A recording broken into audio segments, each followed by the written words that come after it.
Imagine trying to return a $700 item that you didn't use and the seller or the store rejecting it and telling you you have to keep it. This is what's wrong with the entire return atmosphere on e-commerce buying and selling, and people are starting to find out the hard way.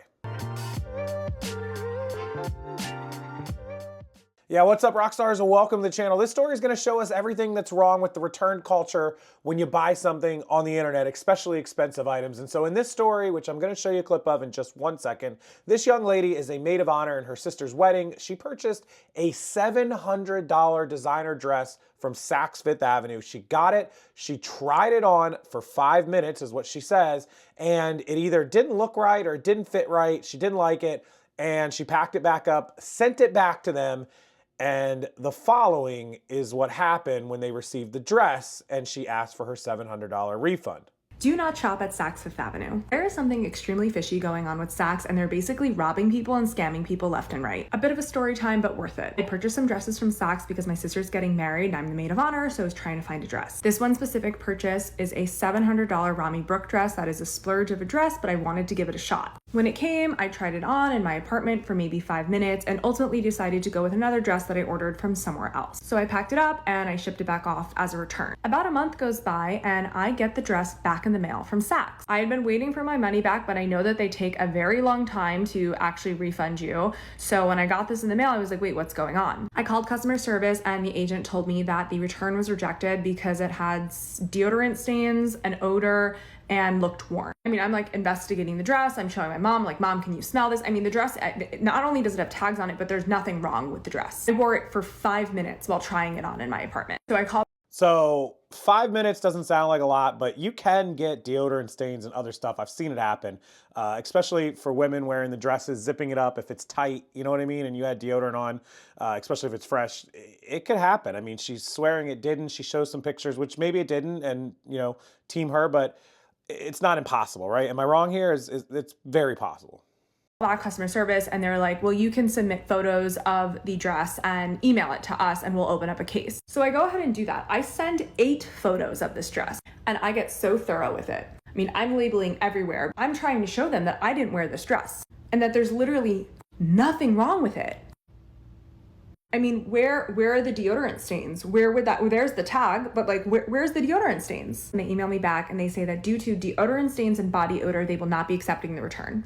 So I didn't see anything. She could be right about it. It's not impossible to happen, but I didn't see anything. So they should take the return and refund her. But at the end of this video, I'm going to tell you what the problem is with all of this, being that I'm in this business, and with the video I did about the lady with the Amazon bags and the return fraud on those stroller bags. We'll dig into it a little more in a second. Let's finish her clip out and then I'll talk to you guys.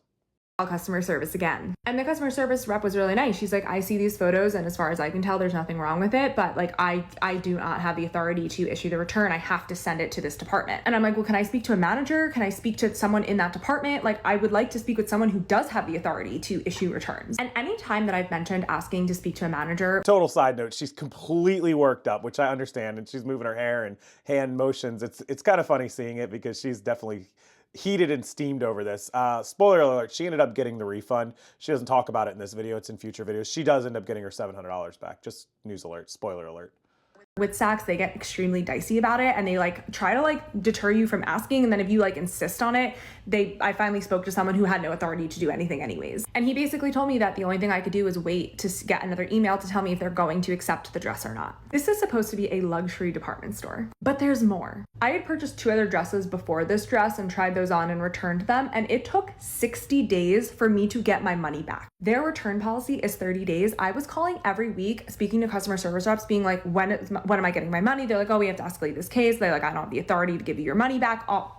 I thankfully did get the refund on those other dresses, but this one, I just have a bad feeling about it. And then lastly, I have not 1, but 2 friends who have told me that they have purchased something from Saks and Saks shipped them a different item. And when they tried to return it, Saks would not take the return. One friend purchased. Okay, if they ship you the wrong item, totally on Saks, they have to take that return. I'm fighting that one. This is why whenever I buy anything that's expensive, over a couple $100 bucks, I always use a credit card, because at the end of the day, I'm just gonna call them and go, look, I'm going to charge it back to my credit card. If it's their mistake. If it's my mistake, I'm not pulling that card, right? I've bought stuff that I wanted to return and I just eat it. I keep it because it's my fault, right? But if it's their fault, credit card, and I'll just say, hey, look, either take the return or I'm calling my credit card company. End of story. And it's never really gotten to that point.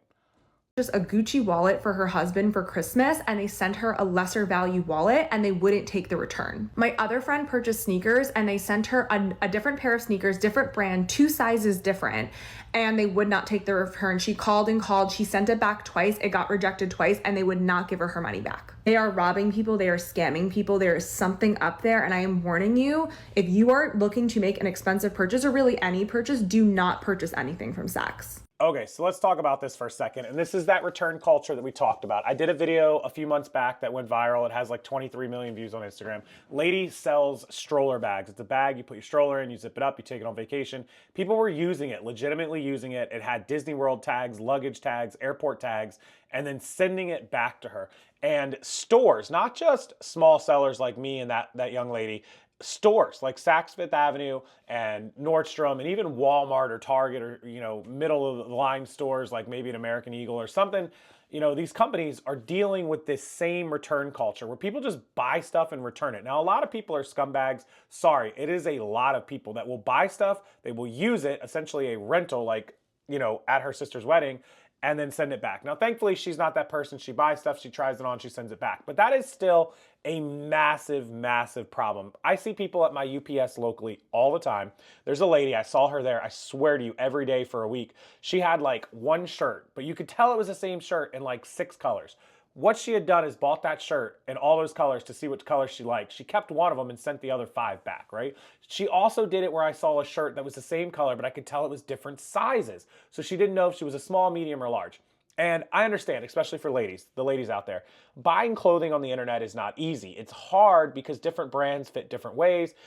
Different things have, even if the measurements are in the listing, it's still tough. It's not always perfect. You get it, it doesn't fit the way you thought, and you want to send it back. But the problem with that is it's not the seller's fault, be it me as a small seller or that lady or a massive corporation like Saks Fifth Avenue. We have to eat that cost, right? So if you buy 3 dresses in 3 different sizes, and say their profit on those dresses. Now, a $700 dress is different, but let's say you're buying a $50 dress and the profit on that dress for the seller might only be $15 or $20, right? Like they may only be working on a 30% margin, $15, right? And you buy 3 of them and then they have to pay the return shipping to get 2 of them back. Well, they made 15 profit on the one that you kept, but they lost between $5 and $10 each on the 2 that you sent back because of those shipping and fees and expenses. And that wiped out the profit on the one you kept. So they made no money, they wasted time, they had labor, they had employees, they had shipping, they had materials.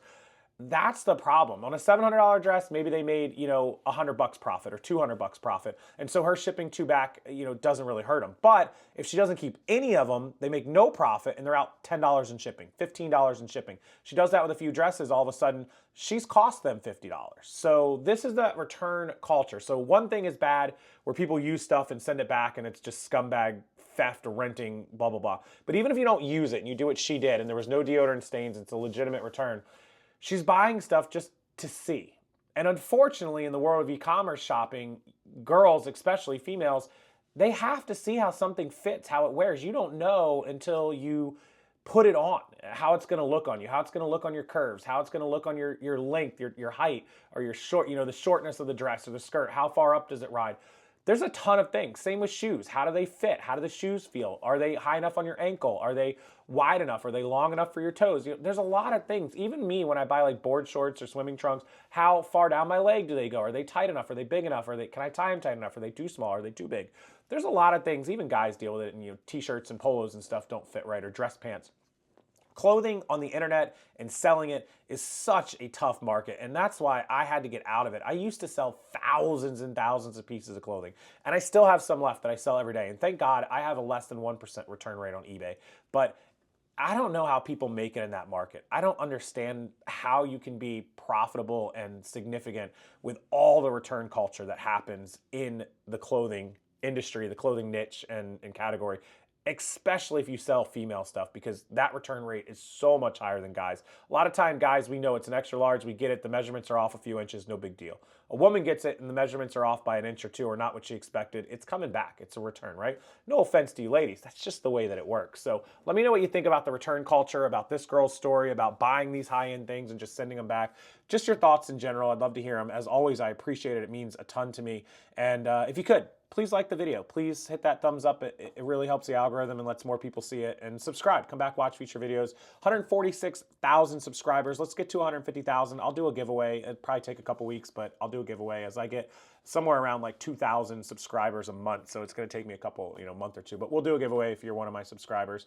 And yeah, I just would love to hear what everybody has to say about Saks Fifth Avenue and retail and returns. Until the next video, thank you guys for watching. Check out the description box below for some amazing links, including a ton of digital products that I have put down there to show you how to be a successful seller, even if you want to do clothing, which is included in that. They're all on sale, $5 each, and you can buy the entire bundles plus store reviews for 50% off. I'll put all that information down below. Check it out, and I'll see everyone in the next